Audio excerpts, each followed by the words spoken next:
Nós vamos dar sequência a esses 3 dias de palestras, hoje o segundo dia. Estamos abordando um tema um pouco difundido, pouco falado, mas amplamente vivenciado por nós atualmente, né, nesse processo da pandemia, que é a química das emoções. A gente trouxe aqui, então, como já foi apresentado agora, o Maurício Cupelo Peixoto. O Maurício, ele é graduado em enfermagem, é mestre e doutor em biologia pela Universidade Estadual do Rio de Janeiro. Ele atuou como pesquisador científico nas áreas de bioquímica, com ênfase em micro-organismos, metabolismos de M e metabolismo energético, farmacologia e fisiologia. Também trabalhou amplamente nas áreas de atendimento e coordenação, além de supervisão na área de enfermagem pela Secretaria de Planejamento e Gestão do Estado do Rio de Janeiro.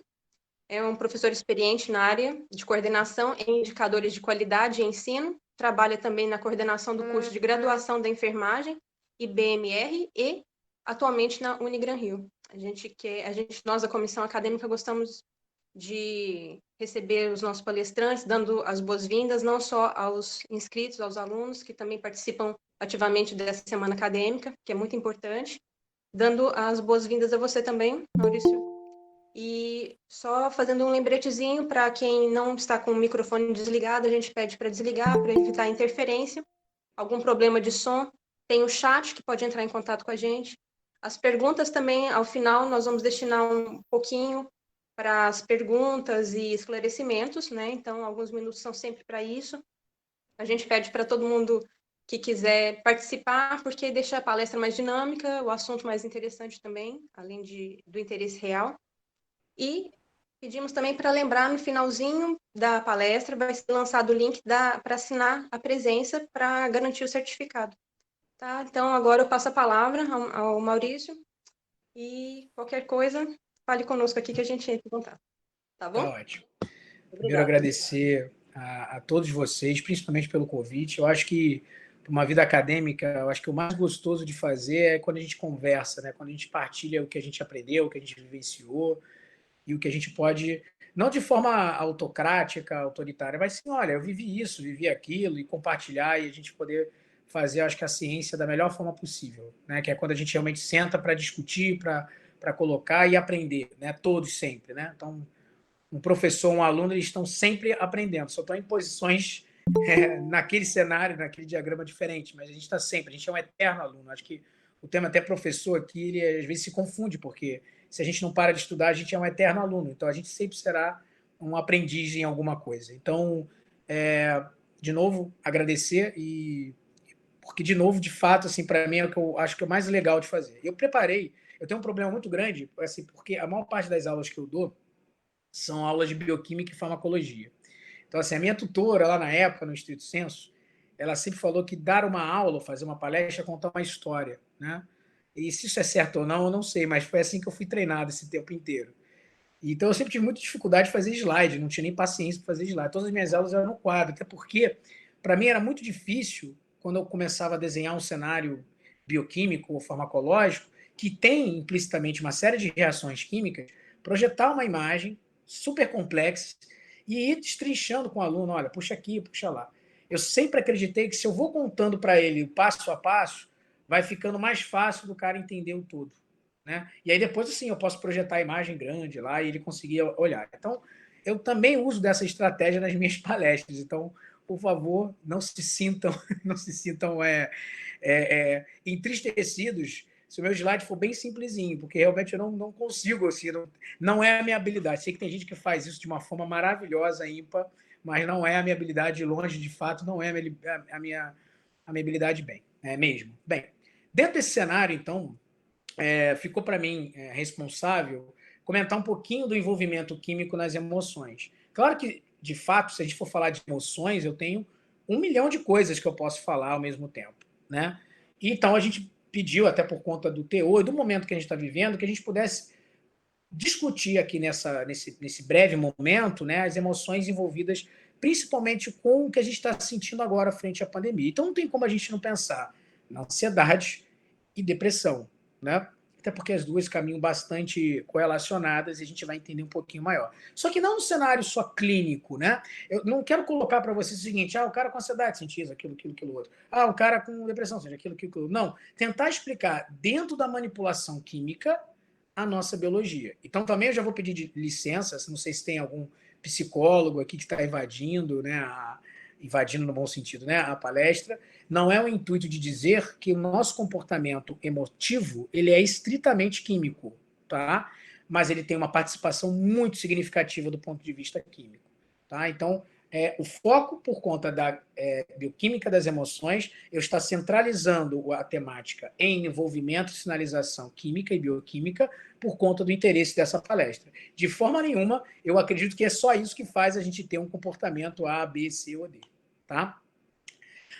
Então, dito isso, eu começo. Tá? A primeira coisa que a gente tem que entender é o seguinte, tá? Quando a gente para pensar em relação, tá, a uma mediação química, né? E pensar, no caso, ansiedade e estresse, vai vincular diretamente ao nosso funcionamento do sistema nervoso central, a gente tem que ter clareza que, como a gente aprende, às vezes, a rede neuronal, ela não é simplesmente linear. O que eu quero dizer? Um neurônio encaixadinho com o outro, que é encaixadinho com o outro, e assim vai. Na verdade, cara, você tem uma trama neuronal. Você tem sobreposições, ou seja, você tem vários neurônios que podem estar interconectados, e com a participação ativa de liberação de neurotransmissores e de seus receptores. Aí entra a química. Por que aí entra a química? Porque se eu tenho uma estrutura celular capaz de produzir uma estrutura química que é capaz de sinalizar algo, eu tenho a química atuante na biologia. Então, o que na verdade nós temos como é que as respostas do corpo podem ser tão diferentes? Ou, dentro de um cenário de ansiedade, por que eu tenho tantas respostas químicas químicas, biológicas, clínicas, ao mesmo tempo? É porque, na verdade, nós temos aí uma série de liberação e modulação desses mediadores químicos. Então, isso, claro, se olhar exclusivamente do ponto de vista químico-biológico, tá? Sem falar de outros processos do nosso inconsciente, etc, etc. Tá? Das medidas de enfrentamento. Tá? Nesse cenário químico, não. Então, a gente começa a entender um pouquinho como a gente pode ter um tipo de condução. Então, o que eu estou querendo dizer? Não existem os neurônios isolados, eu tenho uma trama. Isso significa dizer que a quantidade de neurotransmissor produzido, quem são os neurotransmissores liberados e a quantidade de receptores que estão ali naquele local pós a sua secreção é que vão ditar um tipo de resposta. Cara, o equilíbrio é tão doido e tão perfeito ao mesmo tempo que é a quantidade que vai deixar a gente ter um equilíbrio de uma resposta. Então, muitas vezes a gente aprende isso de forma separada porque é mais didático, porque fica difícil compreender que eu tenho, na verdade, uma série de mediadores simultaneamente caminhando para uma mesma resposta final. Beleza? Uma mesma resposta que, muitas das vezes, não é única, singular. Ela é uma resposta que vai englobar uma série de sintomas. Então, as emoções químicas podem, as emoções mediadas por químicos podem configurar-se em sintomas. E não é diferente da ansiedade, tá? Dito isso, quero mostrar uma figurinha aqui para vocês. Eu só não estou vendo aonde eu posso partilhar. Deixa eu ver aqui. Compartilhar a tela. Ativar. Eu consigo compartilhar a tela ou não? Se não, eu vou no braço mesmo. Eu boto aqui que eu já vi que tem um quadrinho onde eu consigo fazer isso, Gustavo. Eu vejo aqui que tem de desativar a câmera, não é o caso. Apresentar agora, será isso? É porque eu uso uma outra plataforma aqui na instituição. Deixa eu ver. Beleza, a tela inteira. Tá bom? Foi. Então, eu gosto de mostrar essa primeira parte aqui, tá? Já tá vindo aqui para mim. Vamos lá. Eu adoro essa imagem aqui, tá? A primeira imagem que eu quero mostrar para vocês é essa do canto da tela à esquerda aqui. Ansiedade, ou fenótipo. Por que eu quero dizer isso? Repara só que nessa imagem fica muito claro entender que o que a gente chama de ansiedade, na verdade, a gente pode quebrar em dois fenótipos diferentes. Então, para a gente começar a entender toda a quantidade química desse processo, a gente tem que entender o que é ansiedade, o que a gente configura como ansiedade. Então, de uma forma geral, eu posso dizer que a ansiedade ela é, para a gente, quebrada, desconstruída em termos de fenótipo, do ponto de vista de medo e preocupação. Além disso, esses sintomas, medo e preocupação, que se configuram na síndrome ansiedade, eles podem ter subdivisões importantes. Por exemplo, no medo, eu posso encontrar o pânico e a fobia. Ou seja, dentro do pilar medo, eu posso ter situações, né, de fobia e de pânico.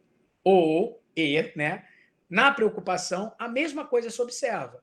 Dentro do pilar preocupação, eu posso ter as subdivisões em sofrimento ansioso, em expectativa apreensiva e obsessão.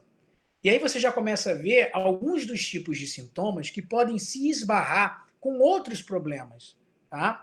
Então, Maurício, você quer dizer que a ansiedade ela pode se esbarrar, por exemplo, a um outro problema mental, a um desequilíbrio mental? Com certeza. Então, é óbvio que eu posso ter algo startando a ansiedade que pode me levar a uma depressão, ou que pode me levar a um surto psicótico, ou vice-versa. Olha que interessante. Se a gente esperar para pensar nos pacientes que têm distúrbios de humor, beleza? Distúrbios de humor, olha o que está escrito ali, ó. Preocupação tem obsessão. E essa obsessão está dentro, então, também da ansiedade. Então, a gente já começa a entender que tem um diagrama de situações que podem se interconectar. É claro que eu posso configurar mais de forma destacada a ansiedade, a depressão, os transtornos de humor, mas que eles podem em algum momento, podem, né, de fato podem, eles podem em algum momento se interconectar.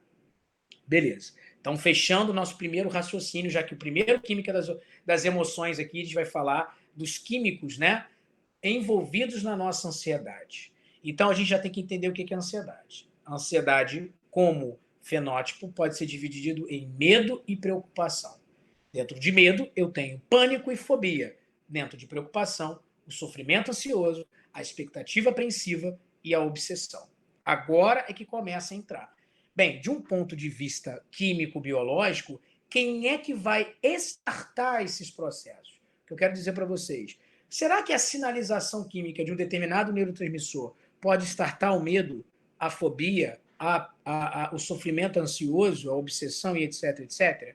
É isso que a gente vai olhar agora do lado direito da tela. Do lado direito da tela, o que vocês estão observando aqui? Olha, os pilares que vão fundamentalizar a ansiedade, eles têm controles, ou pelo menos passeiam por eles, circuitos que tentam controlar do ponto de vista químico-biológico. E quais são esses circuitos? Se eu analisar lá o medo, eu tenho um circuito centrado na amígdala. Quando eu digo isso, significa dizer que a nossa amígdala está lá sendo conectada com várias outras regiões do cérebro.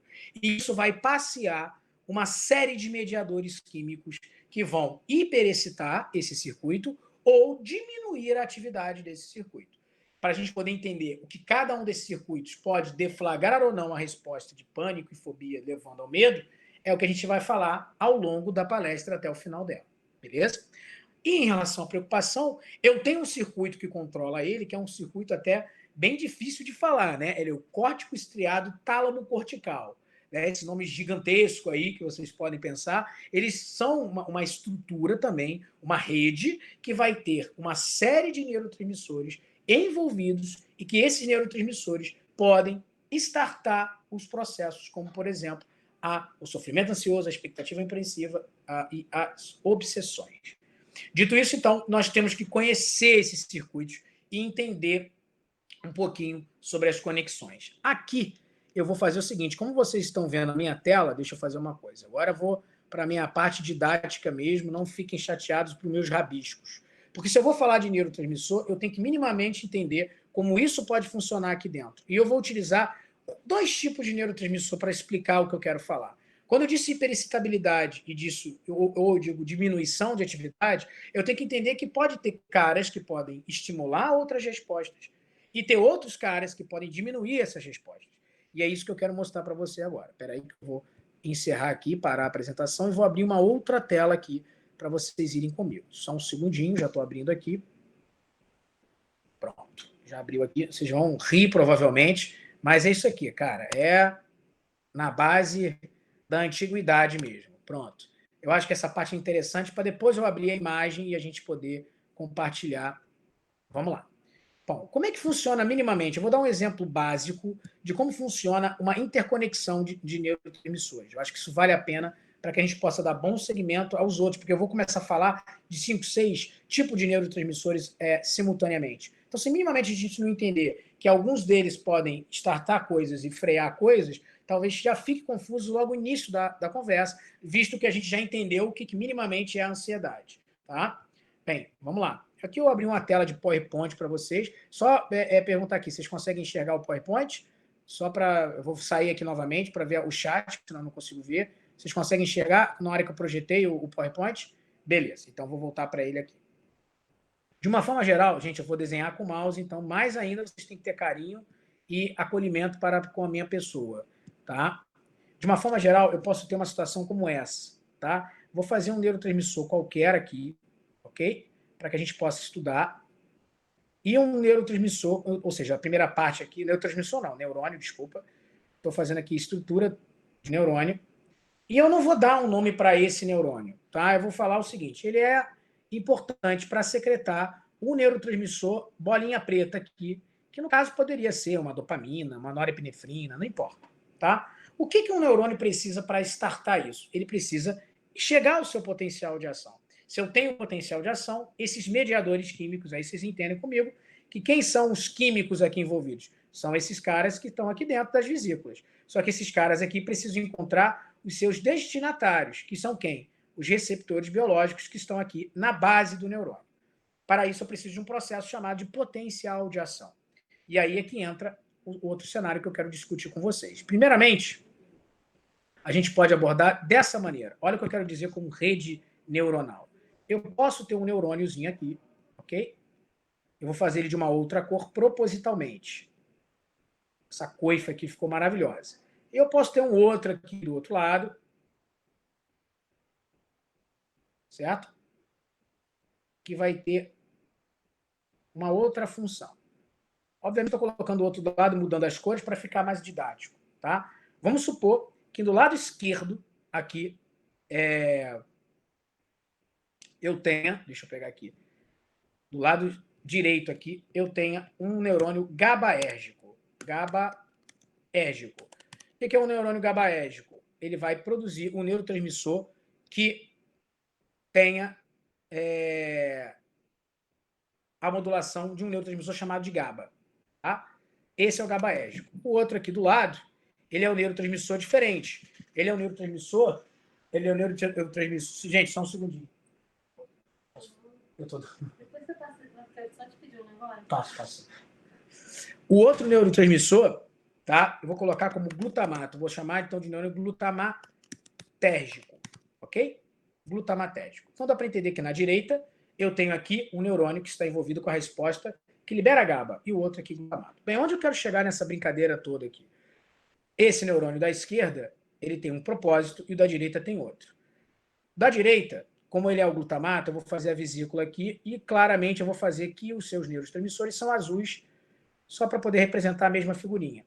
Quando eu tenho a liberação, né, desse neurotransmissor, ele pode interagir aqui com com os receptores que são encontrados nesse neurônio aqui hipotético. E aí eu vou fazer o seguinte, eu vou fazer só uma aberturinha aqui, ó, outra aqui, porque esses neurônios GABAérgicos, glutamatérgicos, eles possuem receptores que geralmente são do tipo cálcio, canais de cálcio ou canais de sódio. E a gente sabe que se entrar sódio aqui, ok? Ou se entrar cálcio aqui, a gente vai ter um fenômeno dentro dessa estrutura chamada de quê? Chamada de despolarização. Por que despolarização? Porque está entrando carga positiva, e a gente sabe que o potencial de membrana, ele altera quando eu tenho cargas positivas. Então, são esses caras, ao entrar aqui, que podem levar a um fenômeno que a gente conhece como o quê? Puxei aqui uma setinha, como despolarização. Então, aqui eu tenho a despolarização. Ok? Despolarização acontece aqui. Se a despolarização acontece, eu tenho potencial de ação. Então, qual é a consequência da resposta desse neurônio? Ele vai simplesmente fusionar a vesícula, a membrana pré-sináptica e liberar o neurotransmissor para a fenda sináptica, podendo esse neurotransmissor, então, interagir e provocar lá o efeito. Beleza? Vou botar só escrever a letrinha E aqui, para a gente entender que isso aqui é o efeito provocado quando eu tenho esse potencial de ação. Então, repararam, Como é que eu cheguei à liberação, então, desse neurotransmissor em preto, hipotético? Foi porque um outro neurotransmissor, um outro mediador químico, estimulou a mim a liberar esse neurotransmissor. Eu acho que já deu para entender por que eu vou estar usando agora o estímulo GABAérgico. O estímulo GABAérgico, ele também vai liberar um neurotransmissor que é dele, o neurotransmissor que é GABA. Nesse sentido, também, ele tem receptores específicos. Esses que eu vou pontuar para vocês é um tipo bem espalhado no nosso sistema nervoso central, chamado receptor GABA-A. Quando ele é liberado aqui na fenda, né, eu tenho, então, o GABA interagindo com os receptores, seus receptores específicos. Só que esses receptores aqui são do tipo canal iônico de cloreto, ou seja, vai entrar o íon cloreto. E aí já deu para perceber o seguinte, né, gente? Se eu tenho o canal iônico de cloreto, começa a entrar carga negativa dentro da célula. A célula, nesse sentido aqui, ela não despolariza. Ela acontece o que nesse momento? Para quem lembra aí, ela vai hiperpolarizar. Então, nesse cenário geral, hiperpolarização. Vou botar só hiper, para a gente poder entender. Tá? Hiperpolarizar. Opa, fiz besteira aqui, apaguei minha própria escrita. Então, ela vai hiperpolarizar. Tá? Nesse cenário de hiperpolarizar, a gente já entende o seguinte. Aqui eu não vou ter o estímulo para liberar o neurotransmissor. Pelo contrário, é o estímulo modulado por um outro mediador químico que vai impedir a neurotransmissão. Conclusão, eu posso até, se eu quiser ser bem didático nesse sentido, fazer uma divisão nesse meu esquema no primeiro momento. Onde, do lado esquerdo aqui, vocês estão vendo comigo um quadro, ok? De excitação, e no lado direito vocês estão vendo um quadro de inibição. Beleza?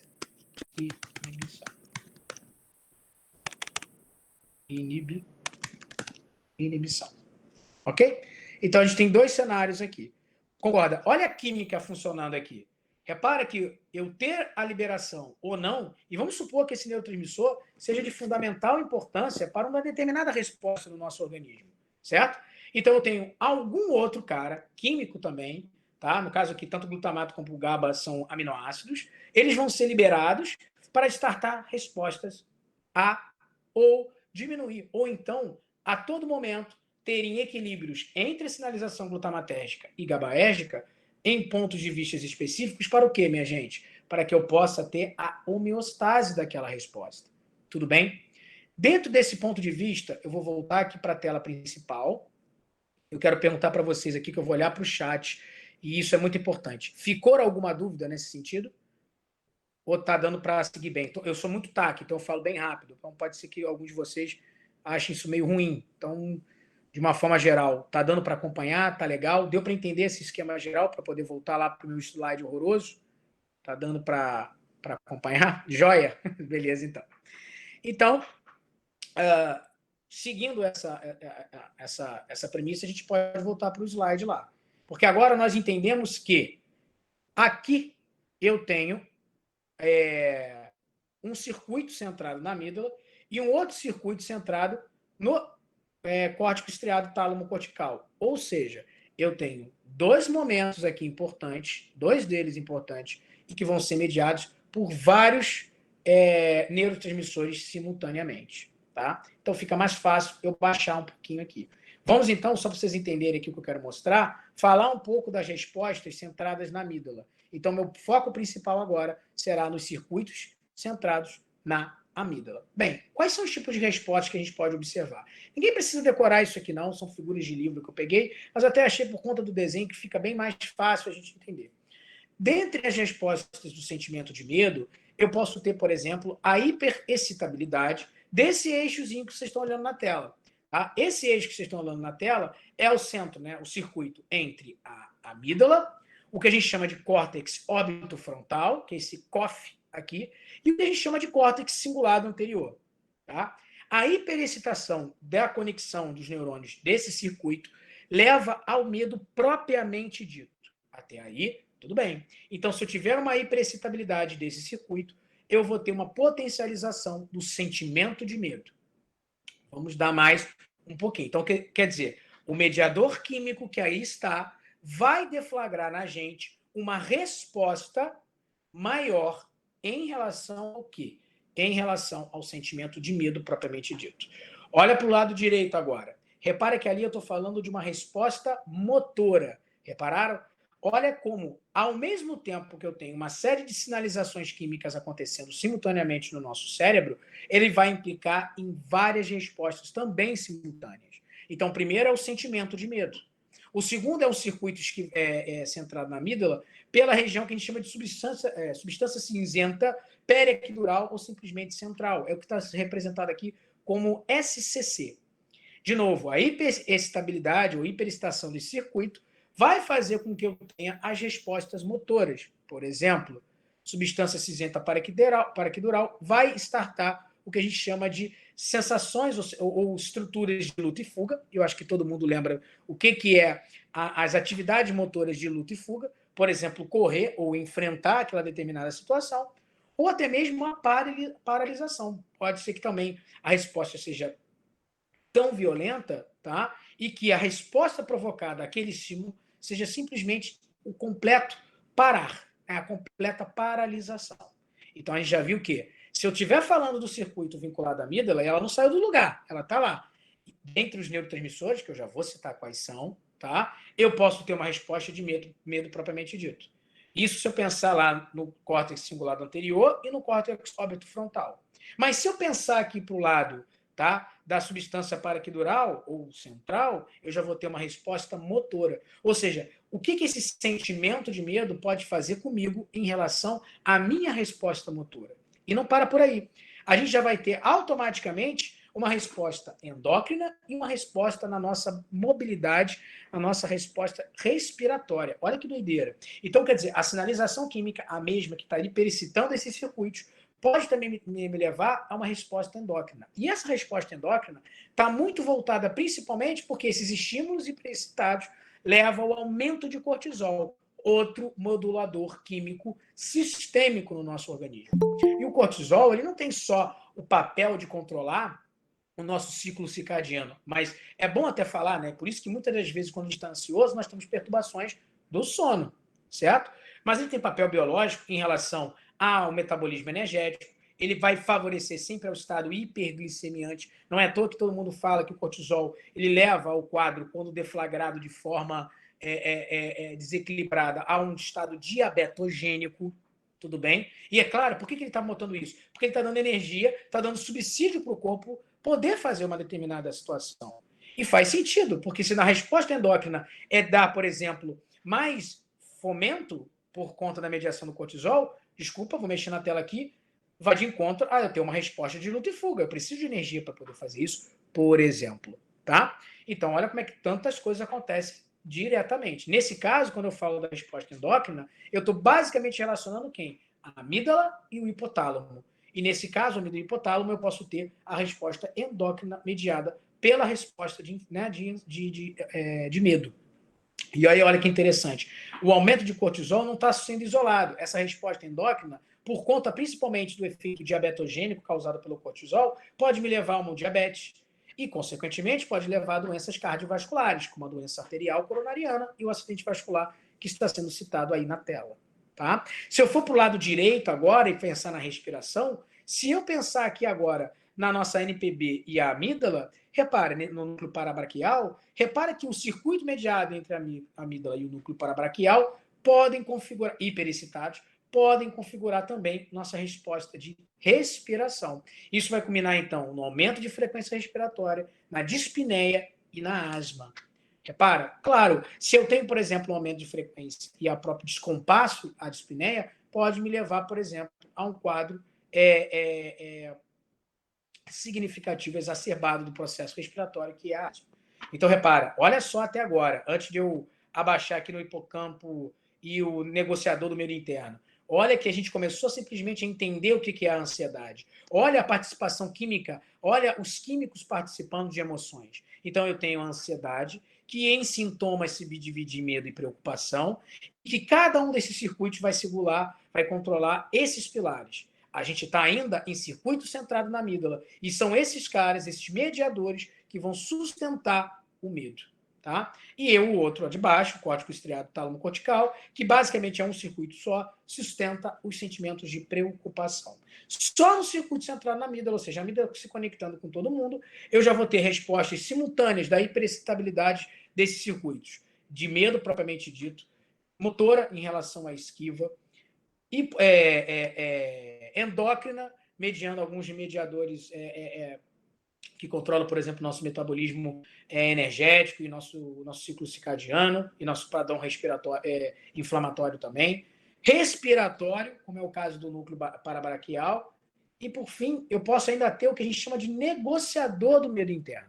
O amígdala também pode fazer conexão com o hipocampo. E olha que interessante isso. Algumas memórias, vocês já devem ter ouvido falar nisso, algumas memórias são notificadas por nós ou são entendidas e compreendidas, né, e armazenadas por nós como memórias traumáticas. E essas memórias traumáticas, elas podem acabar ficando armazenadas, por exemplo, em regiões como o hipocampo, tá? E podem, em um momento, se deparar de novo numa situação que possa lembrar essa memória, ativar a amígdala a hiperexcitar os circuitos e, consequentemente, levar ao medo. Olha que interessante. Eu posso ter memórias singulares e, por conta de uma mediação química entre o hipocampo e a amígdala, eu posso startar todas essas respostas que a gente colocou em relação ao medo. E é por isso que, muitas das vezes, de forma mais clara possível e evidenciável, se dá no que a gente fala dos estresses pós-traumáticos, que também estão relacionados a isso.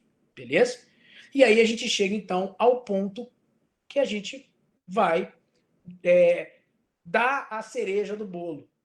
Todos esses circuitos, os circuitos centrados na amígdala, provocando respostas endócrinas, provocando respostas de armazenamento, né, de memória traumática, provocando respostas motoras, respiratórias, ou propriamente o sentimento do medo, são controladas por neurotransmissores. E que é o conjunto desses caras aqui que vai fazer com que eu tenha a hiperestabilidade do circuito ou não. O que eu quero dizer também é que eu não preciso ter, ao mesmo tempo, todos esses circuitos ativos. E é por isso que cada quadro ansioso, cada perspectiva nossa, cada vivência singular, também pode ter uma representação sintomatológica variável. Claro, porque nem todo mundo vai ter a mesma forma de responder nesse sentido. Tudo bem até aí? Então, nesse cenário, eu ainda posso continuar a representar os principais moduladores da hiperexcitabilidade. Reparem, quando eu coloco modulador, não significa dizer que está ativando esse circuito. Simplesmente eu estou discutindo aqui como modulador para ativar ou inativar o circuito. E isso nos interessa. Quer ver só? Repara, serotonina, GABA, glutamato, a corticotrofina, tá? A noradrenalina, ou norepinefrina, como vocês quiserem chamar, e alguns canais iônicos regulados por voltagem. Olha que interessante aqui. Vamos pontuar dois aqui. Por que eu fiz o exemplo, por exemplo, do glutamato e GABA? Já deu para entender que, por aquele exemplo que eu mostrei para vocês anteriormente, olha lá, eu tenho a resposta glutamatérgica como um provedor da excitabilidade. Então, se eu voltar para esse exemplo aqui, eu posso entender que o glutamato, quando ele está em maior quantidade, ele vai startar o circuito, hiperexcitar o circuito e vai levar a ter a resposta do medo. Em contrapartida, quando eu tenho a resposta GABAérgica, ela vai ser liberada para justamente se contrapor a essa resposta, ou pelo menos para equilibrar essa resposta do medo. Isso é tão notório, gente, tão significativo, que, repara, nós, a partir do momento que conseguimos compreender cada vez mais essa sinalização química em relação aos circuitos, nós conseguimos tentar controlá-la, ou pelo menos minimizar. Porque, pessoal, todo mundo que tem um sentimento de ansiedade, é óbvio que no enfrentamento que a gente está colocado agora, primeiro, provavelmente é uma situação antes nunca vivida. E aí, saindo um pouco do biológico e tentando trazer a ansiedade para uma coisa mais não controlada somente, né, por mediadores químicos, a gente tem que entender de uma forma bem superficial que a ansiedade ela é muitas das vezes deflagrada, né, startada, por projeções futuras, onde a gente projeta o futuro e deixa de viver o presente. Isso é notório. É você, por exemplo, se preocupando com uma prova. Então, claro que você vai entrar em toda essa mediação para se preparar para algo futuro, que nem aconteceu. Uma expectativa pode ser uma resposta de emprego, uma expectativa como a gente está vivendo agora, como será que a pandemia vai acabar? Será que a gente vai ter a resposta da vacina? Será que o nosso presidente vai aceitar a vacina? Será que, enfim, será? Então a gente acaba projetando demais e vivendo de menos. E é claro que isso nos agita. E é claro que isso vai startar respostas que vão ter a participação sim desses mediadores para que eu entre num quadro, por exemplo, de estresse. Tá? Entendendo também que isso é importante para a gente. É importante, por exemplo, eu ter a resposta respiratória, motor, endócrina, frente a uma situação necessária. Tá? Isso também tem que estar muito claro. O problema é quando a gente perdura nesse estímulo de fora. E aí eu posso trazer a pandemia como uma questão de permanência de estímulo externo. Porque as complicações da pandemia, que de longe não são só a questão da exposição viral, elas permanecem, elas perduram. E até a gente poder ter uma conclusão disso tudo, a gente está startado nessa hiperexcitação de circuitos. Como, por exemplo, esse que eu apresentei para vocês. Tá? Então, repara, se eu entendo isso como funcionamento, como eu acabei de mostrar, eu percebo que o glutamato ele acaba, por sua vez, excitando. Então, provavelmente, esses estímulos agora frente à pandemia têm bastante sinalização glutamatérgica, não só ela, né? E que isso pode estar me fazendo ter uma hiperexcitação. É o mesmo caso da norepinefrina. Pô, tu tá pilhado, você tá ligado, né? A norepinefrina, que pode ser transformada em adrenalina nas suprarrenais, também é uma resposta que faz, né, condiz com o que a gente pode estar vivendo em relação a ter esse sentimento. Por quê? Ele vai deixar a gente mais ligado, a frequência cardíaca vai aumentar. Por que essa frequência cardíaca vai aumentar? Porque eu preciso de mais sangue para o corpo. E por que eu preciso de mais sangue para o corpo? Eu preciso levar glicose às células para poder produzir o seu ATP. Eu preciso fazer circular esse sangue, que também vai me devolver os excretas metabólicos. Opa, eu preciso desse sangue com oxigênio. Então dá para entender por que eu vou aumentar minha frequência respiratória. Por que eu vou precisar aumentar minha frequência respiratória? Pô, porque eu preciso trocar esse gás. Porque se eu estou tendo um fluxo sanguíneo maior, eu também preciso ter mais oxigênio, porque ele vai ser o receptor lá final de elétrons para que eu possa produzir energia. Então está tudo conectado. E olha que interessante, uma mediação química acaba startando todas as outras que simultaneamente vão responder ou vão culminar para uma resposta global. Que no primeiro momento pode ser até uma forma de defesa sua, mesmo que químico-biológica. O problema é se manter nesse quadro de forma duradoura. Certo? E aí, se a gente entende isso, olha lá, como é que pode entrar, por exemplo, GABA? Já que a gente falou de GABA no cenário anterior como um modulador negativo, como resposta de inibição. Bem, como é que eu posso estimular a GABA? Bom, vocês devem saber que tem muitas pessoas que às vezes precisam usar medicamentos para que possa controlar os eventos de ansiedade. São os famosos ansiolíticos. E se a gente pesquisar aqui, ou se algum de vocês tomarem ou já ouvirem falar, quais são os principais ansiolíticos que nós temos ali na bancada, utilizados por vários profissionais, pessoas, quando prescritos, né, ou pelo menos em tese se deseja que seja feito dessa maneira? Nós temos uma classe grande chamada de quê? De benzodiazepínicos. Os benzodiazepínicos, exemplo, diazepam, midazolam, clonazepam, rivotril, todos eles são estruturas que vão manter mais tempo aberto o canal iônico de cloreto. Olha como é que a química é importante. Se eu entendo a química, eu sei que se controlar a parte dela, eu posso controlar uma resposta indesejável. Tudo bem? Então, repara, se eu uso um benzodiazepínico, e de novo, eu não estou sendo aqui o cara que quer cultuar, né, fazer lá, vamos embora, vamos trabalhar nesse Rivotril aí, minha gente. Não é nada disso. Eu só estou querendo mostrar onde pode entrar a estratégia terapêutica quando necessária do ponto de vista farmacológico. Tá? E aí você usa lá, né, um insumo químico que aumenta a resposta GABAérgica. E nesse caso aqui, aumentar a resposta GABAérgica vai culminar com o quê, minha gente? Vai culminar com a dessensibilização do circuito. Ou seja, vai reduzir a hiperexcitação. E nesse caso, então, diminuir a ansiedade. E é por isso que a gente usa alguns mediadores para diminuir a ansiedade. Beleza?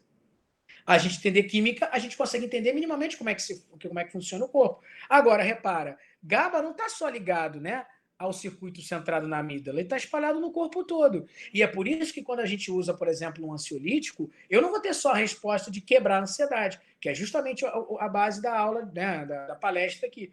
Na verdade, o que está acontecendo? Quando eu não faço uso dessas estruturas, né, quando eu faço uso, desses insumos farmacológicos, o que vai acabar acontecendo? Eu não vou bloquear a sociedade, mas eu vou diminuir o meu estado de alerta, eu vou ficar com sono, eu vou relaxar o músculo, porque ele vai bloquear as respostas de uma forma mais sistêmica.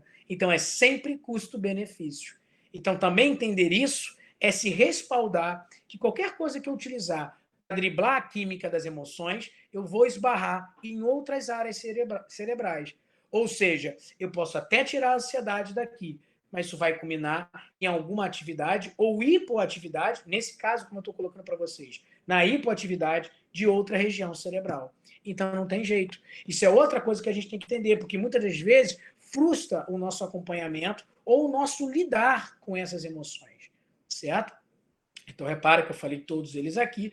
Ó, o CRF ali, né, a corticotrofina, starta hiperexcitando o circuito. E eu posso falar também que a serotonina, eu não sei se eu botei uma imagem aqui da serotonina, não, acabei não botando. Alguns agonistas serotonérgicos, eles podem ser utilizados também para combater a ansiedade. E a gente sabe que, de uma forma geral, a serotonina é esse 5-HT, tá, gente? Que é o 5-hidroxitriptofano, tá? Mas é a serotonina. A serotonina, então, a gente já conhecia de uma forma mais ampla, né? Superficial, que é o que a gente fala de neurotransmissor, que nos traz prazer, né? Que nos traz bem-estar, que controla nossas emoções. Então, dá para entender um pouquinho como a participação dessas serotoninas podem aparecer aqui. Tudo bem? Então, de novo, se a gente analisar toda a nossa trajetória até agora, eu posso dizer o seguinte, que todo o meu sentimento de medo, ele pode ser controlado do ponto de vista químico-biológico por que principais neurotransmissores? Serotonina, que vai diminuir essa hiperestabilidade e, de fato, reduzir a ansiedade. GABA, que também atua como mediador químico de desacelerar, de frear. Glutamato de excitar, noradrenalina de excitar, e a corticotrofina também no ponto de vista de aumentar essa resposta dos circuitos centrados na amígdala. Eu nem coloquei aqui, mas eu nem preciso. Se eu tiver que falar agora só da preocupação, eu posso voltar aquele slide anterior aqui, esse ponto aqui final, e dizer que de todos esses aqui eu só vou ter uma única substituição. Então, repara, imagina que vocês estão substituindo o medo, pânico, fobia aqui por preocupação. E que, em vez de estar escrito aqui circuito centrado na amígdala, eu estou justamente falando do córtico tálamo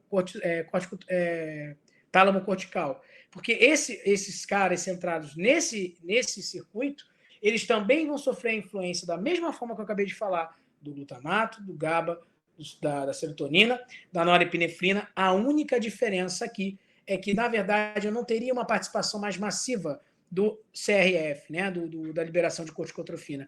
E aí eu vou substituir por dopamina. Maurício, por que você deu uma ênfase, até falou mais devagar sobre a dopamina? A dopamina, gente, tem uma série de situações envolvidas com ela. Quer ver só uma hipótese em termos de química de emoção? Alguns estudiosos mostram uma hipótese, essa hipótese chamada de hipótese dopaminérgica, que diz o seguinte, que excesso de dopamina na gente pode fazer com que a gente possa ter alucinações. Se a gente pegar, por exemplo, indivíduos que têm surtos psicóticos, próprio esquizofrênico, a gente tem uma série de trabalhos que mostram uma hiperexcitação, uma hipersinalização dopaminérgica. Não é à toa que uma das principais formas de tratamento do ponto de vista farmacológico para o cara que tem psicose é atuar como antagonista da resposta dopaminérgica. E olha que interessante, se a dopamina controla o circuito centrado que vai deflagrar a resposta da preocupação, olha o último sintoma que eu deixei ali embaixo para vocês. Olha aqui, a preocupação pode ter o quê? Obsessões. E obsessões pode estar muito relacionada ao quê? A uma hiperestabilidade da dopamina. Então, minha gente, o que acontece é eu tenho um equilíbrio de todos esses caras que vocês observaram aqui, do ponto de vista startar ou frear. Eu tentei resumir aqui mais ou menos o que cada um faz e que esse tipo de resposta, hiperexcitado ou não, vai culminar na ansiedade. Então, repara que a ansiedade, que a gente chama de ansiedade, é muito mais complexo do que simplesmente falar assim, cara, eu tô com uma ansiedade. Por que geralmente a ansiedade te dá agitação? Te faz perder o sono? Aumenta a sua frequência cardíaca, aumenta a sua pressão. aumenta a sua frequência respiratória, você fica ofegante.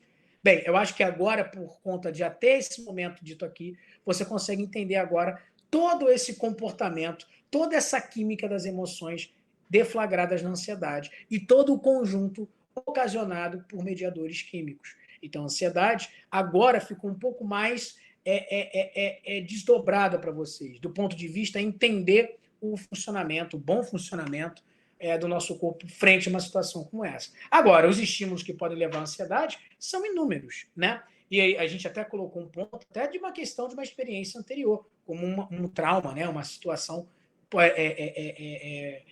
que foi utilizada por um trauma anterior e causa aquele vínculo que eu chamo para vocês de estímulo pós-traumático lá no hipocampo, né? Mas pode ser várias situações. Né? E as medidas de enfrentamento nossas, a nossa cultura, o nosso envolvimento, as exposições de vida é que vão startar as respostas dessas. Saindo um pouco do químico aqui, que não tem como não deixar de falar, já que eu expliquei a base química biológica, o que pode, por exemplo, hiperexcitar uma sinalização glutamatérgica, ou pelo corticotrofina, ou até mesmo pela norepinefrina. Gente, são várias situações que podem fazer com que a gente tenha esse tipo de situação. Uma delas que eu até acho curioso de chamar é nós, como seres humanos, aprendemos, né, a atribuir valor ou a percepções e sentimentos se expondo a situações. Ninguém aprende sobre ansiedade sem viver a ansiedade, assim como ninguém aprende amor sem viver o amor. Nossa, que bonito, né? Estou aqui meio poético. Mas, de fato, é verdade. Nenhuma dessas construções são feitas lendo o livro. Nenhuma dessas construções são feitas simplesmente porque você acha que vai controlar agora o seu nível de glutamato, seu nível de nora, ou etc, etc. Essas construções é que vão ter um equilíbrio ali da vivência exposta, bem como a sinalização química biológica, que vai deflagrar o seu tipo de reação aos diferentes estímulos externos. E por isso que isso é tão variável, e por isso que isso é tão singular. E é por isso que a gente pode até tentar entender em grupos, mas eu não consigo dizer propriamente dito que todos terão o mesmo tipo de padrão de resposta. Até porque nós fomos feitos assim.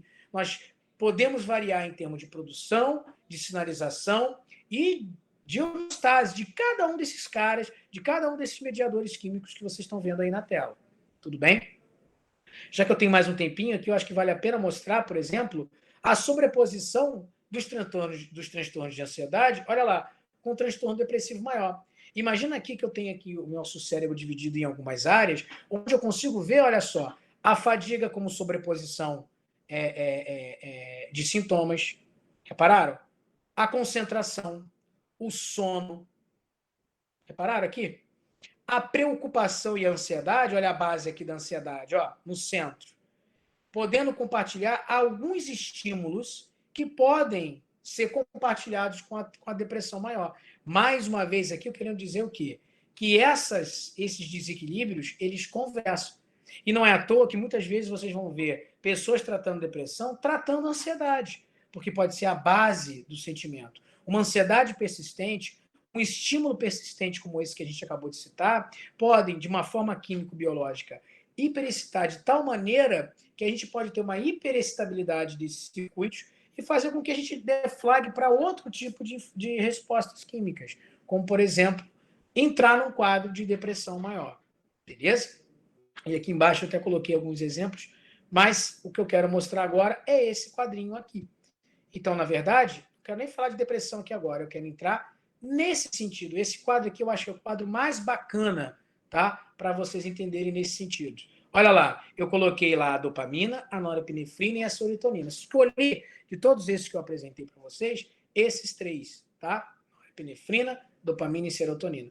E repara que dependendo da exposição e da distribuição dela para o sistema nervoso central, eu vou ter uma série de funções concomitantes. Então, repara que eu tenho o que a gente chama de balanço, está bem no centro ali. É o balanço que nos faz ter o equilíbrio das nossas respostas frente a uma exposição de ansiedade, enfim, a uma situação de risco. Mas é cada um deles que, de forma conjunta, equilibram para ter o balanço, mas que podem, isoladamente, estar relacionados com o estado de alerta, olha ali a dopamina, com a questão da concentração, com a questão da satisfação, com a questão da atenção, da persistência, né? do que a gente chama tá certo, persistência, né? A gente permanece, a gente continua fazendo, né? Do apetite.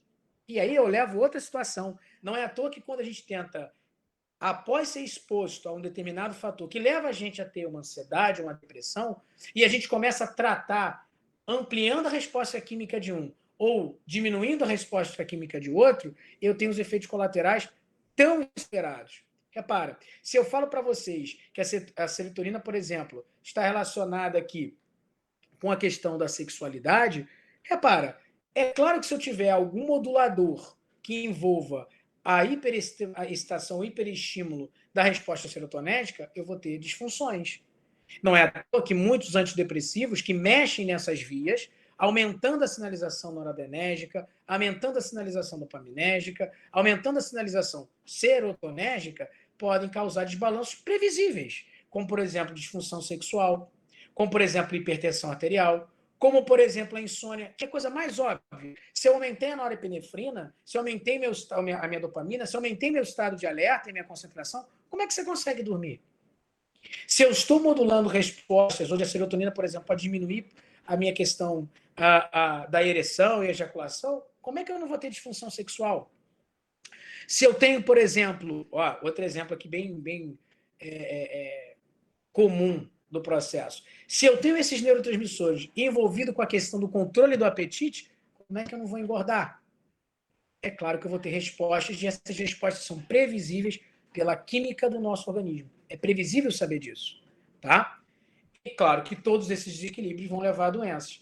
E aí eu posso até ir encerrando aqui, mostrando para vocês, olha lá, a quantidade de situações que alguns dos antidepressivos podem causar. E por que pode causar boca seca, confusão, ganho de peso, constipação, fadiga, tontura, náusea, hipotensão? Porque mexem em receptores desses que eu acabei de dizer. Receptores adrenérgicos e receptores serotonérgicos. Aqui eu falei de estaminérgico e acetilcolina, não foi o foco da palestra de hoje, mas também tem influência. E é por isso que eu vou ter o quê? Geralmente, quando eu tento intervir nessa resposta, né? Corrigir essa resposta, o esbarrar em todas as outras áreas do cérebro. Tá? E, consequentemente, se eu esbarro com todas as outras áreas do cérebro, eu vou ter complicações. Então, de novo, eu volto para uma situação onde eu tenho o quê?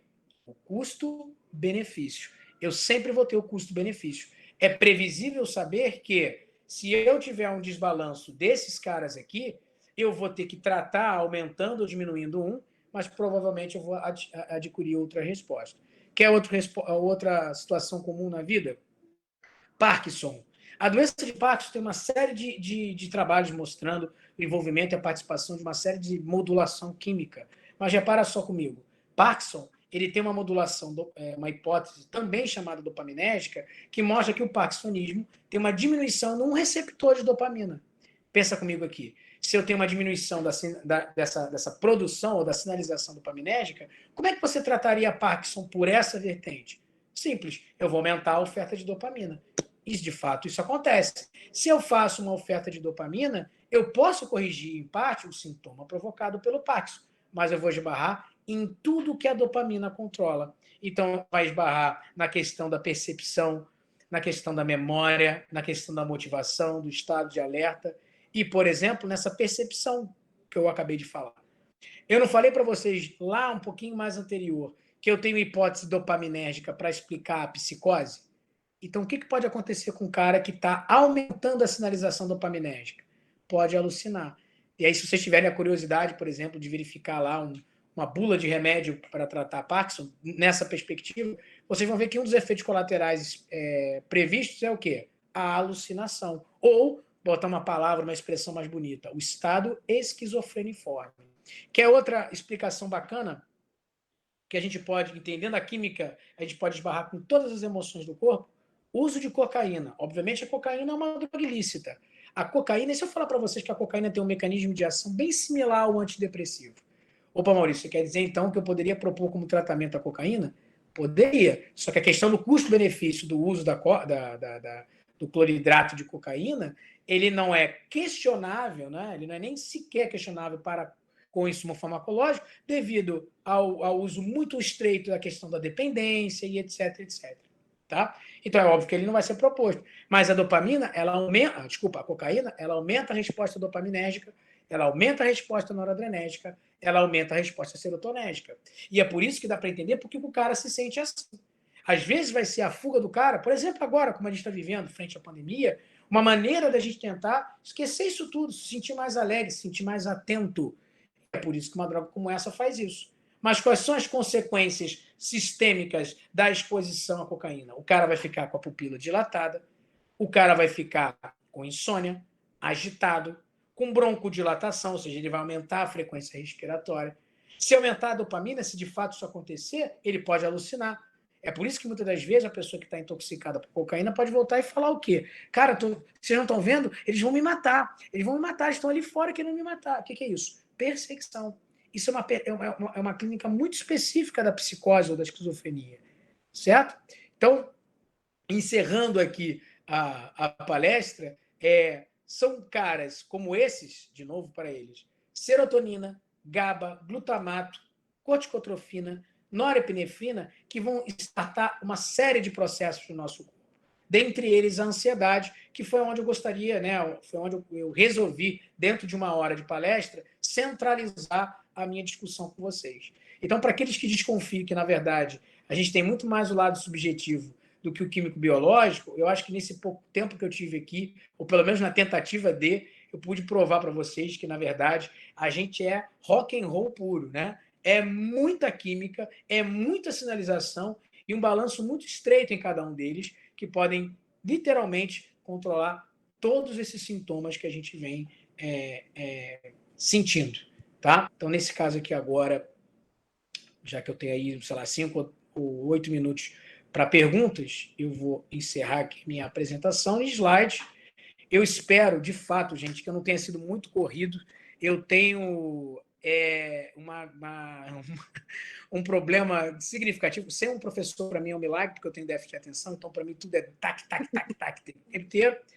E eu espero não ter assim, falado muito rápido, espero ter sido didático para vocês, para o público que estava aqui presente hoje. De fato, eu espero ter contribuído de alguma maneira para a formação, para a tarde de vocês. Obrigado de verdade. Tá bom?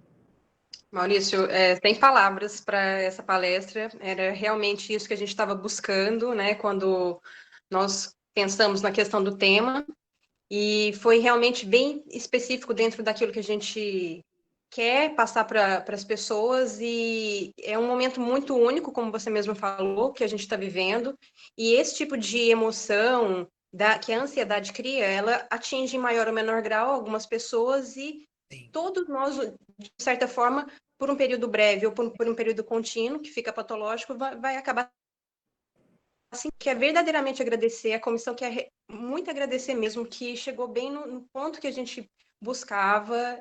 Estamos Poxa, muito fico muito felizes feliz. mesmo, né? Assim, agradecemos a sua disposição e a gente vai ter que abrir as perguntinhas também. Claro. Vou dar uma olhada lá no chat e só lembrando para o pessoal, antes de sair, assinar a lista de presença, tá bom? Vou olhar no chat as perguntas e a gente vai passando. Tá ótimo. Bom,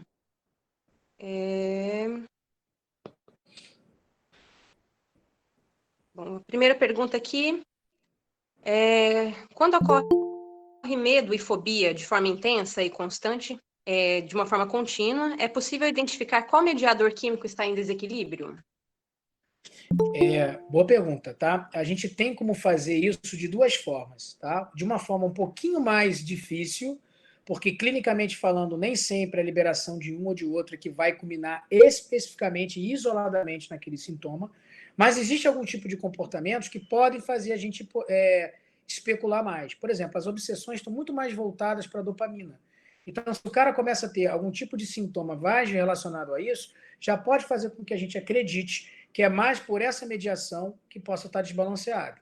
Tá? Ou, por exemplo, se eu tenho mais o estado de luta e fuga do sujeito mais deflagrado e ele não usou nenhuma substância química, pode me induzir a maior sinalização por parte desse circuito, né, e desses moduladores químicos. Tá? Agora, de uma forma geral, em termos, se a gente pensa em que tipo de neurotransmissor está mais atuante, a gente pode fazer exames de imagem, tá? Mas em termos de conduta terapêutica, a gente geralmente entende que é a combinação dos fatores que vai fazer ele ter ou não ter algum sintoma. E como a gente não tem como isolar cada um deles, né, do ponto de vista de tratar, a gente acaba fazendo protocolos de custo-benefício que agregam, né, esses neurotransmissores, não todos, mas alguns deles de forma simultânea. Tá? Consegui responder a sua pergunta? Sim, sim. A próxima é, eu não sei se dá para fazer a resposta dela de uma forma breve, mas como agem os antidepressivos, às vezes os benzodiazepínicos, né, que você falou, e em qual dos circuitos eles são mais efetivos, ou se é possível ser mais efetivo em algum dos circuitos que Tá. você citou. Eu vou abrir aqui minha tela, que eu já está até pronto aqui, né? Olha lá, isso aqui, ó. Benzodiazepínicos atuam aqui, ó. Lembra desse desenho que eu fiz? Aonde atua o benzodiazepínico? Deixa eu abrir aqui de novo a minha caneta. Aqui eu tenho um receptor de GABA, certo? Então, esse receptor de GABA, que é o canal iônico de cloreto, ele permanece mais tempo aberto porque o benzodiazepínico consegue se ligar nesse canal e mantém ele mais aberto. Ou seja, o benzodiazepínico, ele potencializa a ação GABAérgica, ele favorece a ação GABAérgica. Se ele favorece a ação GABAérgica, ele aumenta o estado da hiperpolarização dos neurônios e, consequentemente, ele vai culminar num aumento da inibição provocada por esse. Esses são os benzodiazepínicos. E geralmente são usados mais para a diminuição da estabilidade dos circuitos. Então, nesse caso que eu apresentei, mais no caso para ansiedade. Tá? Em relação aos antidepressivos, dá para mostrar para vocês aqui, ó. Eles atuam bloqueando a recaptação de neurotransmissores. Os principais são esses aqui, ó. Vou mostrar aqui, ó. De uma forma geral, olha aqui. Eu tenho esses neurotransmissores em relação à produção e a sinalização. Noradrenérgica, que está na esquerda, no meio serotonésica, e no canto direito dopaminérgica. Tá? Repara que tem uma proteininha aqui, ó, de sódio, um simporte de sódio, o neurotransmissor. Está escrito assim, ó, transportador de NE, transportador de norepinefrina. Olha aqui, transportador de 5-HT, é o transportador de serotonina para o neurônio serotonésico. E lá do lado do canto direito, ó, transportador de dopamina, que é a proteína que recapta. Qual a ideia aqui? Quando eu tenho a sinalização, os neurotransmissores ficam na fenda sináptica. Mas concorda que nem todos eles vão continuar ali. O que significa dizer que eu preciso ter estratégias para varrer aquele excesso. Uma das estratégias são esses transportadores de neurotransmissor. O que eles fazem? Eles atuam como aspirador. Eles retiram o neurotransmissor da fenda e jogam novamente para dentro do neurônio, né, pré-sináptico. E isso que diminui a sinalização. Bem, se eu quero aumentar a resposta noradrenérgica, serotonésica e dopaminérgica, aonde atuam os principais neurotransmissores, os antidepressivos?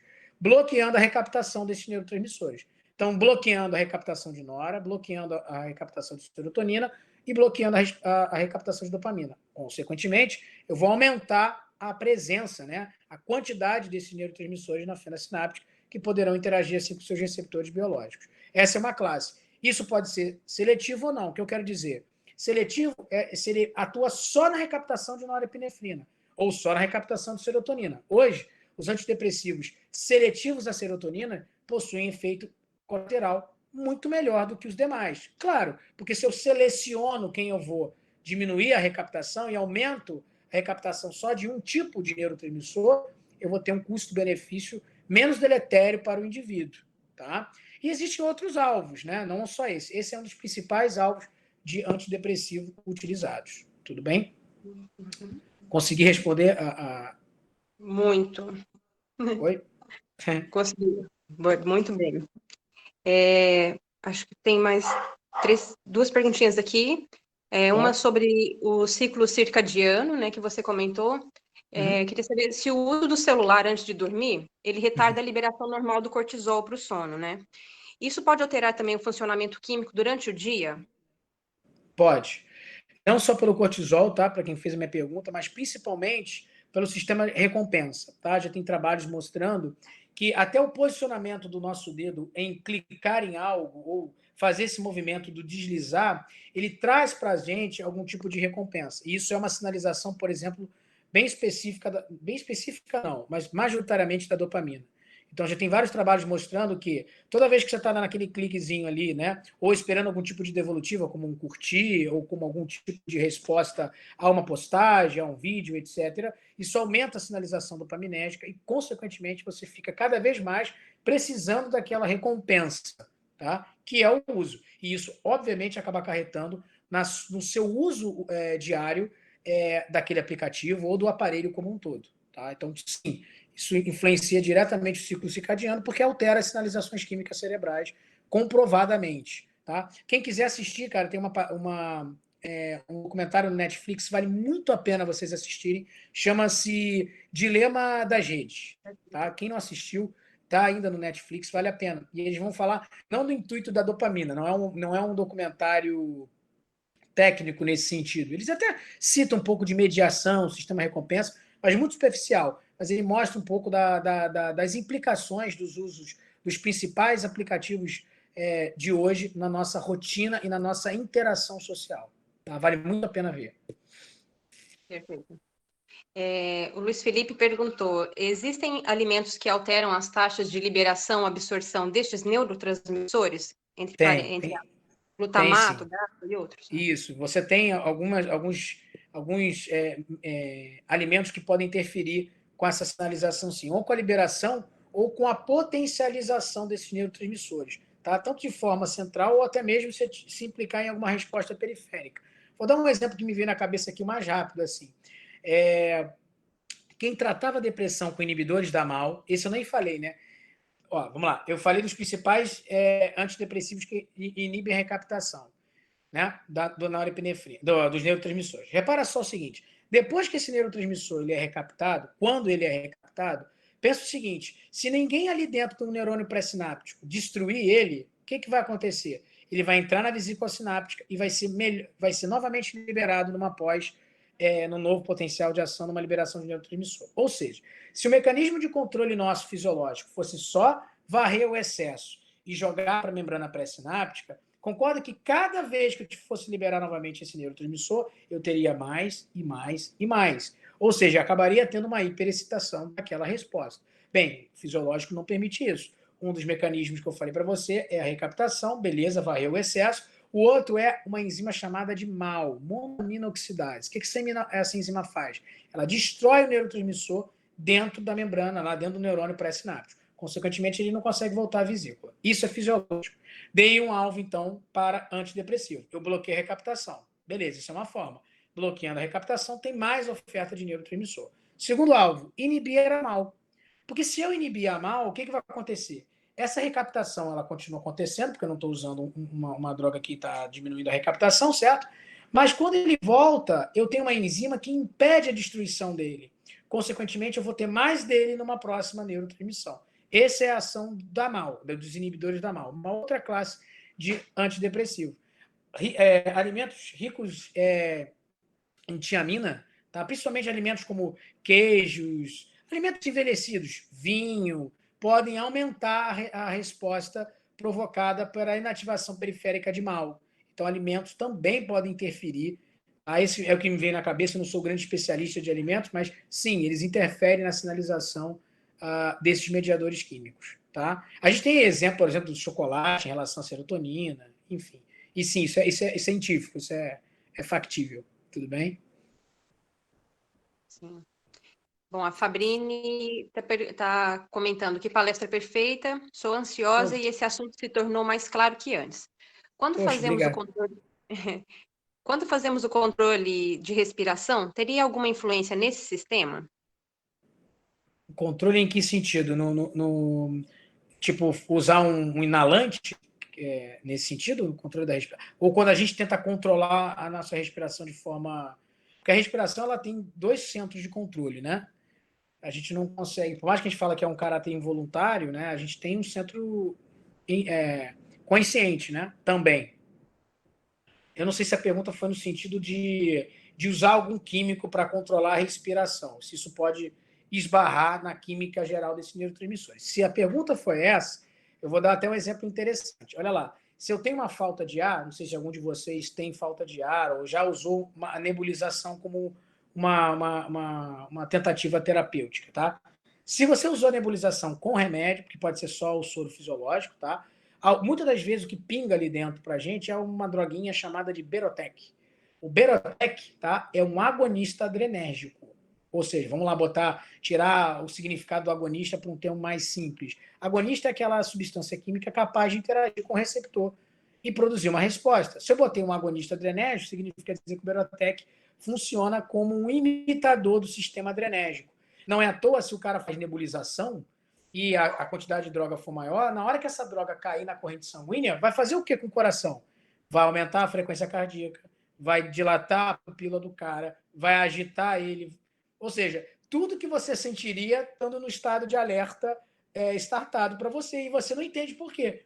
Não é? Muitas vezes a pessoa até sai de lá, gente, eu estou nervosa, eu estou agitado, o que está acontecendo? Por quê? Porque a droga está se fazendo passar pelo mediador químico, tá? Aumentando esse tipo de resposta. Se foi essa a pergunta, eu acho que eu dei um exemplo bacana de poder correlacionar. Foi bem legal. O Magno falou, excelente palestra, pena que tem que sair. Um abraço, obrigado. A Fabrini também, além dos exercícios físicos que controlam a serotonina e os outros citados, existe chance de controlar essas substâncias químicas apenas com medicamentos? De forma isolada, Sabrina, não. Tá? Você pode controlar, mas aquilo que eu coloquei na palestra, é muito difícil você atuar só num local. Eu vou dar um exemplo, que talvez o sistema nervoso central, por ser tão complexo, fique mais difícil a gente visualizar. Pensa em você tomar um analgésico. Você está com uma dor ali, num corte que você teve, ou uma torção que você teve em membro superior, né, no seu braço. Concorda comigo que quando você tomar um analgésico, ele não vai tirar a dor só do braço, ele atua de forma sistemática.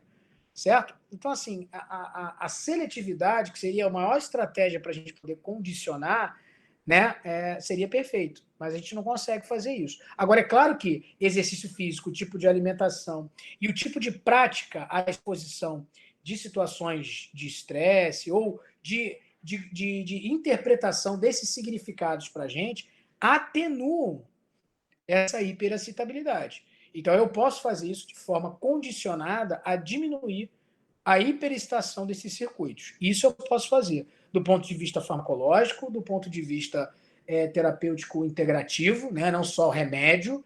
Isso funciona e funciona bem. Inclusive, na verdade, ele é indissociável.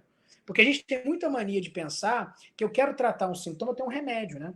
Porque a gente é condicionado a uma sociedade onde a doença é a ausência de saúde, a saúde é a ausência de doença. Por mais que a gente já não trabalhe mais assim, a gente ainda tem esse comportamento. Se você vai no médico, o cara não te prescreve nada, você sai de lá chateado. Que médico porcaria. Eu poderia também dar isso. O cara mandou eu descansar e tomar água. Mas se o médico vai lá e passa uma penca de remédio, você se sente super acolhido. Nossa, isso que é médico bom. Olha aqui, até vitamina. Porque a gente está condicionado a uma situação onde eu tenho uma droga para resolver o problema. E a ansiedade, assim como vários outros problemas na nossa vida, né, elas não são resolvidas só pela mediação isolada de um neurotransmissor desse, né, ou pela condição específica farmacológica. É um conjunto da obra. Né? Um hipertenso que só toma remédio, mas se entope de dietas hipersódicas, ele não vai baixar a pressão dele, mesmo tendo lá o mediador para baixá-la. Entendeu? Sim. Obrigada. O Amintia Pombo, parabéns ao palestrante e aos organizadores, muito boa palestra. Camila Carvalho, ótima palestra. Carlos José, muito interessante a palestra. Maurício, muito interessante e incrível. Obrigado. Luiz Felipe, ótima palestra. A Scarlett Maciel, excelente explanação, parabéns. O Gustavo Henrique, Maurício, ótima palestra. Gostaria de saber como funciona a questão do uso de antidepressivos convencionais em relação aos utilizados em outros antidepressivos recomendados por técnicas medicinais alternativas. Uhum. Ó, os convencionais foram esses que eu acabei de falar, tá? Inibir a recaptação de neurotransmissor, isso pode acontecer de forma seletiva ou não, tá? Inibidores da MAO, que também são outros pontos de estratégia. E existem alguns outros tipos de técnicas hoje em dia trabalhando para tratar depressão, tá? E aí também inclui a modulação específica, por exemplo, de aumentar exclusivamente a serotonina usando agonistas serotonérgicos, em vez de bloquear simplesmente a neurotransmissão, a recaptação, não a neurotransmissão. Né? A neurotransmissão ela é aumentada por conta do uso. Isso é o insumo farmacológico, tá? Clássico. né? Vocês vão ver que hoje, em linha de tratamento, utilizado, né, para a maior parte dos psiquiatras, é inibir a recaptação seletiva da droga. Tá? Isso, claro, que vai condicionar também, gente, o tipo de depressão, tá? Mas, no geral, é esse tipo de uso. As terapias alternativas, elas vão ter uma série de outros envolvimentos do sujeito. Por exemplo, a utilização de alguns chás podem fazer com que a gente tenha vasodilatação, diminuição da frequência cardíaca, e só simplesmente eu ter um hiperestímulo provocado por um circuito desse, mas que perifericamente eu consiga fazer com que eu tenha uma diminuição dessa resposta, começa a fazer um tipo de mensagem de diminuição. Então, isso pode levar com que a gente tenha, de forma corroborativa, a diminuição da hiperexcitação desses estímulos. Até mesmo o placebo, né? A gente sabe que é a famosa água com açúcar, que não tem nenhuma aplicabilidade. Muitos até acreditam que a água com açúcar é porque aumenta o nível glicêmico, consequentemente dá um estágio ali, né, de hiperglicemia e o cara fica mais relaxadão. Você até pode pensar por esse lado, mas, de uma forma geral, a quantidade tão pequena que às vezes você dá para o cara tomar está muito mais relacionada ao ato de acolher e, consequentemente, a diminuir esse tipo de resposta do que qualquer outra coisa. O fato não somos só mediados por respostas químicas, é o conjunto da obra, tá? E aí sim, o uso de chás, o uso de terapias como musicoterapia, né? Arte-terapia, elas podem fazer com que a gente tenha uma redução de atividade provocada pelo nosso ato. Então, você está fazendo de fora para dentro. E isso pode condicionar uma diminuição da atividade cerebral para alguns tipos de respostas e atenuar, né, aquele sintoma específico. Tudo bem? Sim. A Kívia Gomes, palestra muito boa, parabéns. Renata Robaina, ótima palestra, muito interessante, parabéns. E a última pergunta, ela tem a ver um pouco com essa do Gustavo, que fala da Beca, sobre meditações e exercícios de respiração para controle de ansiedade funcionam como paliativos psicológicos ou podem alterar na emissão desses neurotransmissores. Não Ótima pode. palestra. Não, elas podem sim, tá? Não só de forma paliativa. O controle da nossa respiração, por exemplo, vai condicionar a acúmulo de gases, como, por exemplo, o dióxido de carbono. A gente tem quimiorreceptores específicos a concentrações de gases, ao nosso controle de pressão. Consequentemente, isso vai impactar o nosso débito cardíaco, as nossas atividades, o nosso fluxo sanguíneo. E, consequentemente, se eu diminuo o fluxo sanguíneo, eu diminuo a chegada de químicos para regiões diferentes do corpo e, consequentemente, eu diminuo as suas atividades. É claro que isso não é tão simples de fazer. Meditar não é só fechar os olhos e achar que está meditando, né? Mas elas podem funcionar muito mais do que paliativo. Agora, é claro, o cara está em surto de ansiedade, um surto psicótico, muitas das vezes você não vai chegar para o cara naquele momento de crise e entrar, gente, vamos meditar agora? Não, você vai entrar lá com remédio, vai atuar diretamente, mas que sim, essas técnicas podem fazer que eu tenha uma atenuação, sim, dos sintomas. Tá? Para finalizar, Maurício, o Carlos José ele escreveu agora: há estudos mais aprofundados sobre a forma de atuação dos placebos? Assunto longo, mas bateu a curiosidade. A gente vai finalizar com essa.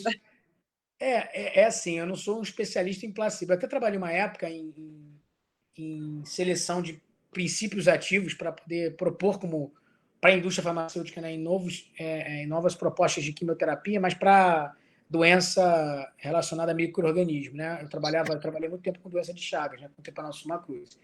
Mas o placebo, hoje, cientificamente falando, ele é conhecido, tá? Tanto é reconhecido que dentro dos protocolos de testagem, já em clínico, né, estágio clínico, você tem que considerar o grupo placebo, porque tem uma questão da percepção humana, aí sai um pouquinho do que eu quero passar aqui, né, por uma questão estratégica de química das emoções, que condicionam respostas químicas completamente significativas no nosso cérebro, capazes, inclusive, de representar isso ao final em termos de sintoma. É o famoso cara que acredita que tomou a droga que curou ele de uma dor de cabeça, por exemplo, e ele sai com a cabeça curada. E aquela droga era apenas farinha. Tá? Então, a modulação cerebral, isso ainda é uma área extremamente até assim, excitante, né, para a gente descobrir, mas que condicionam esse tipo de resposta, claro, através do nosso subconsciente, mas que também esbarra na sinalização química, com certeza. Agora, como exatamente isso acontece, exatamente como é que propõe-se isso, isso a gente não tem ainda uma resposta mais concreta. Agora, o que é fato é, todos os grupos de pesquisa em relação a qualquer insumo químico, seja em fase 1, 2, 3 e 4, o que está acontecendo agora tá mesmo para vacinas, a gente tem que ter o grupo placebo. Tá? Maurício, não temos nem como agradecer, né, a sua disposição, Nada, de forma mesmo nenhuma, nas maravilhoso. perguntas, né, que às vezes é um pouco mais cansativo depois de uma palestra, você sempre explicando, então a gente ficou muito feliz mesmo, né, e queríamos agradecer verdadeiramente a sua participação, todos nós da comissão acadêmica também, e agradecer a todo mundo que ficou logado aqui até agora, convidar também para amanhã, o último dia da nossa SENAC, e espero que tenha gostado, aproveitado bastante desse conteúdo, né, que é maravilhoso e tão atual na nossa vivência, né? Obrigada mesmo, viu, Marcelo? E Obrigada, pessoal. eu agradeço de verdade de novo o convite. E é isso, né? Tem aqui, se vocês quiserem depois também mandar dúvidas para mim, vocês podem ou me seguir no Instagram, ou podem mandar um e-mail. Meu Instagram é meu nome completo, é bem não criativo, mas é meu nome completo. É Maurício Cupelo Peixoto. Quiser mandar perguntas, dúvidas, e se eu puder ajudar, pode ter certeza que eu responderei prontamente. Viu? Mais uma vez agradecer o convite da universidade e estou à disposição para vocês no que precisar, verdadeiramente, e obrigado. Obrigada, gente. Até a próxima, então. Até amanhã.